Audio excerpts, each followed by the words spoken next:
En fait, j'écris depuis, je dirais depuis 25 ans à peu près.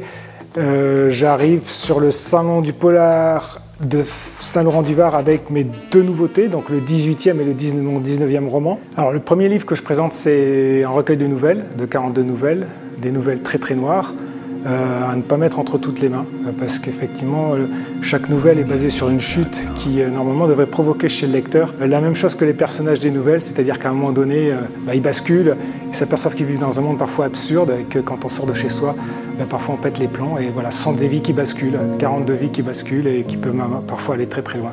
Et le deuxième livre, c'est chez Rageot. Les nouvelles étant chez Cosmopolis. Alors chez Rageot, c'est le troisième roman que j'écris chez eux et qui est un thriller horrifique en fait. Voilà, où c'est de l'horreur vraiment psychologique, hein, je ne bascule pas dans le gore. Là, le dernier, c'est Fait de beaux rêves, l'histoire de Joachim qui a perdu ses parents, qui vit dans une famille d'accueil et qui s'est créé un monde imaginaire tellement le monde dans lequel il vit ne lui plaît pas. Et normalement, parfois, dans la nuit, il a l'impression d'entendre des voix, il voit des choses bizarres, il se demande si c'est lui qui hallucine, si ça fait partie de son monde imaginaire, mais non, en fait, avec sa copine, il va s'apercevoir qu'il y a quelque chose qui ne dépend pas que de lui. Quand j'écris, c'est surtout une envie de provoquer quelque chose de fort chez le lecteur. La peur, c'est le meilleur moyen pour attirer le lecteur sur quelque chose, sur ce que je veux dire en fait.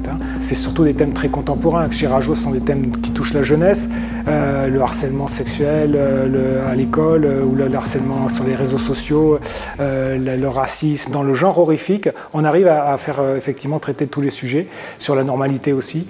Et du coup, ça permet vraiment d'intéresser le lecteur et de lui faire toucher des sujets peut-être parfois un peu plus compliqués. Alors, je suis super content de revenir au Festival du Polar de Saint-Laurent-du-Var. C'est un rendez-vous qui pour moi importe beaucoup parmi tous les salons auxquels on est invité, parce qu'effectivement il y a beaucoup on retrouve les lecteurs, des passionnés, les lecteurs de polar et de thriller sont des très très gros lecteurs.